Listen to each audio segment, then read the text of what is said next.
Just a quick little hint to what this video is really going to be about.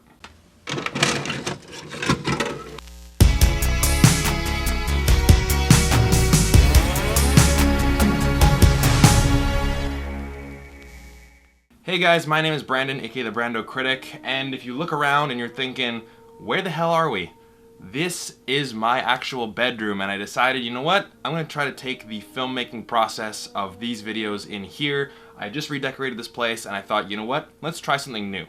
And for my first review in this new setup, I thought, you know what? I'm going to Hawaii soon. What's a good movie to watch in preparation for that? Well, let's go watch a movie that was actually filmed there, Jurassic Park. But before we get this video started, I just want to say if you're new to this channel and you like talking about movies, then definitely hit that subscribe button. Now without further ado, let's discuss Jurassic Park. So in Jurassic Park, we have Dr. Alan Grant, played by Sam Neill, and his assistant, Dr. Ellie Sadler, played by Laura Dern, and they're both paleontologists, top of their class. One day they are visited by a man named John Hammond, played by Sir Richard Attenborough, who requests them to visit his island where they have made a huge discovery. What's this huge discovery, you may ask? Well, John Hammond has found a way to bring dinosaurs back to life and plans on opening his island to the public as a theme park known as Jurassic Park. And although our main characters are blown away with this technological discovery, they also have their doubts about the park and the fact that they're tampering with 65 million years of evolution. While taking a tour of the island along with Mr. Hammond's grandchildren, Lex and Tim, played by Ariana Richards and Joseph Mazzello, a mathematician named Dr. Ian Malcolm, played by Jeff Goldblum, and a lawyer, played by Martin Ferrero, one of the computer technicians of the park, played by Wayne Knight, shuts down the power in order to steal some dinosaur embryos to sell them to a mystery buyer. And once the power goes and our characters stranded on the island, the dinosaurs are able to escape from their cages and all hell breaks loose. So what did I think of Jurassic Park? Well, I'll tell you right now, I really do enjoy this movie. But if I'm being completely honest with you guys, I think I enjoy the idea of Jurassic Park more than the actual movie itself. Now, I was born in 1995, right? 2 years after this movie came out, and I never watched it growing up. I think I watched it once when I was 7 years old, and honestly, I don't really remember liking it. It was something on in the background, and then I watched it again as a teenager, and it didn't really appeal to me. You know, I always liked the idea of Jurassic Park more. Like, for example, whoever invented this design and this poster is a genius. Like, that is a great poster. Simple, effective, iconic, great. You know, I love John Williams' music. I loved the ride at Universal. I always loved the idea of Jurassic Park more than the actual movie. Then, of course, I go to film school and I decide to give Jurassic Park another shot. I like it. And then I decided to watch it again because I'm going to Hawaii pretty soon, looking forward to that. And I'm like, okay, Jurassic Park is a very, very good movie. And there's a couple reasons why. One of the main reasons why it works for me is because there's a great foil between the super happy, joyous magic of dinosaurs being alive and just the pure terror of, oh my god, we're gonna get eaten alive by dinosaurs. You know, Steven Spielberg can do both. You know, he can do the magical whimsy of E.T., and he can also do scary with Jaws. And even Steven Spielberg said himself that he was really just trying to recreate Jaws on land with dinosaurs. So for every single magical moment, like them finally finding out about dinosaurs, which by the way is one of my all-time favorite scenes in any movie. The John Williams score, the reaction of the characters, seeing these wonderful creatures come to life with groundbreaking CGI, which still looks great to this day. It is an absolutely wonderful scene, along with seeing the raptors born for the first time and seeing the Vegisaurus. Match that with another one of my favorite scenes of all time, the T-Rex. And I read that the sound for the T-Rex roar was actually a baby elephant, a crocodile, and I think it was a walrus. That roar is so iconic. And again, Steven Spielberg even said that he took a lot of inspiration from Godzilla for this movie. And you know, Godzilla has this very, very famous roar. You can totally see the comparison there. And you know, other scary scenes like the kids running away from the raptors in the kitchen, and just a bunch of other really terrifying dinosaurs. So that's one thing I really did enjoy, the great balance between magical whimsy and fear. And funny story actually, my sister actually had never seen this movie before, and I watched it with her right before doing this video. And she's like, you know what, I did not expect Jurassic Park to be that scary. You know, obviously she wasn't having any nightmares about it, but you know, she's been on the rides and she knows about Jurassic Park and pop culture, and she thought it was some magical, whimsical movie. You know, she's heard the John Williams score, but she was like, I did not expect it to be that scary. And as I've mentioned before, the effects still look amazing to this day. And you know, you have some shots where there's some practical and then there's some CGI. And yeah, some of the CGI shots you can tell are CGI. It was 1993. From today's standards with all the Marvel movies, we live in a post-Avatar world. You can look back and say, yeah, okay, we can see that they're kind of dated. But they still look pretty good. I mean, a lot of those shots do look really, really impressive, and the T-Rex just looks phenomenal. And when reading up on this movie before doing this review, I read that, you know, Steven Spielberg was talking about the animatronics and talking to the animators about this movie, and then they saw the CGI dinosaurs come to life, and he said to his animatronics team, like, you guys are out of a job. And then they replied, don't you mean extinct? And that's where the line came from. We're out of a job.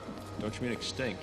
And lastly, Steven Spielberg shows off his great direction in this movie. Like, for example, one of my favorite scenes in this movie, other than of course seeing the dinosaurs for the first time and the first T-Rex attack, is when they're on the ride, when they're actually learning about Jurassic Park. You know, okay, we're gonna have this movie about dinosaurs coming to life. How can we, you know, tell the audience the information in a clever way? Well, why don't we just put the characters on like a Disneyland sort of ride where it's explaining to the characters, okay, this is exactly what's going on with these dinosaurs, and we're gonna explain it like we're explaining it to kids. Everyone watching the movie now understands how they brought dinosaurs to life. They know what Jurassic Park is about. It is a wonderful scene. And of course, there's that magic to it, you know, with the Disneyland style ride and the interactiveness to it, and it just, you know, I want to visit Jurassic Park. You know, going to Universal's theme park, the Jurassic Park section is my favorite section in the park, and the ride is awesome too. But again, it's this magic to it. Jurassic Park, even though it is a movie about T-Rexes and dinosaurs just eating people, it has this magic to it that, again, Steven Spielberg can bring to life with, obviously with the help of John Williams' music, and he does a great job with it. However, I do have some problems with the movie. Before doing this review, I honestly thought, okay, well, you know, watching it when I was 7 and then watching it again when I was a young teenager, how come I was so interested in like Star Wars and Pirates of the Caribbean and Harry Potter and not to Jurassic Park? Because there are people my age that did not grow up with Jurassic Park that will still say that it's one of their favorite movies of all time. And I think to me is that I was not able to really get invested in the characters as much as I was getting invested in the characters in, let's say, Star Wars or Harry Potter. And, you know, it's easy. Luke Skywalker, Jack Sparrow, Harry Potter, you know, like these are characters that we know and love, but, you know, let's watch Jurassic Park, the great character story of Dr. Alan Grant and Dr. Ellie Sattler. And are they in love? Are they partners? They kind of like each other. I mean, they've made that very clear because Jeff Goldblum hits on Laura Dern in the movie, and, you know, Dr. Alan Grant's just like, you know, we are together, or, you know what I mean? But you don't really feel it. You don't really get invested in the characters too much. I mean, they're good characters. They're not, like, hateable or anything, but it just didn't draw you in as much as some of the great classic Spielberg movies and John Williams movies of the past. And I think, to be honest with you guys, this is the very first time watching this movie where I actually paid attention to every single line of dialogue in the beginning and said, okay, now I really need to know why the characters are going to the island, what they're there to do, because every single time I've ever watched this movie, I'm just like, alright, let's just get some boring character talk out of the way, and then boom, they're in Jurassic Park, because these characters are not the most interesting characters in the world. Okay, Dr. Alan Grant, he doesn't like children, and he's very good at what he does. He's not the most charismatic guy in the world. That makes it a bit harder too. But even still, watching the first two scenes, I'm like, you know, they don't really do a very good job at really sucking you into the story. You know, when Dr. Alan Grant's talking to that little kid about the Raptors, that is getting you interested in the dinosaurs. And yeah, you are getting some characterization in there too, but again, it doesn't, he's not a Luke Skywalker. He's not a Harry Potter. He's not a character that you really connect with. And Dr. Ellie Sattler's not that character either. But for what we got, and of course, adding Jeff Goldblum into your movie, you're just gonna have a ton of charisma regardless. The characters do work well together, and you do want to see them succeed. You do want to see them survive at the end of the movie. But other than that, I don't have any real major flaws with the movie. And yeah, you can nitpick about the girl, you know, using the unit system to kind of hit the computer and stuff, because, you know, you don't really learn anything about her, like, loving computers. There's just that one throwaway line, you know, I'm a hacker. I'm a hacker. I'm not a computer geek. I'm a hacker. You know, it's just a throwaway line of dialogue. You could have totally missed it. And then just right at the end, it's like, oh, a unit system. Oh my god, you know, like, it's kind of dumb. But that's a nitpick. Jurassic Park, it is a very, very good movie. I'm just trying to find little things I can, you know, point out to say that it's not a perfect movie, because I'm gonna give Jurassic Park a 4 out of 5 because I do really enjoy it. Because Steven Spielberg does this great job of just creating this magical whimsy, foiling it with some dark stuff, which is very, very thrilling. Like, imagine being in that Jeep and just seeing a giant T-Rex in front of you about to eat you. It's terrifying stuff. Match that with the John Williams music and you have a great clash that really, really works.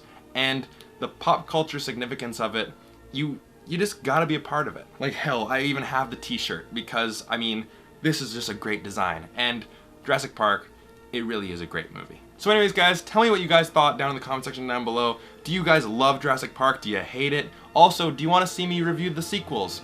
I've seen The Lost World once, I hated it, so if you'd like me to watch that one again, if you really hate me, then do that. I've never seen Jurassic Park 3, I've seen Jurassic World a couple times, I did enjoy it, I've never seen Jurassic World 2, so who knows. If you guys want to see me do the sequels, let me know down in the comment section down below. Anyways guys, thank you so much again for watching, and I'll see you guys in the next video.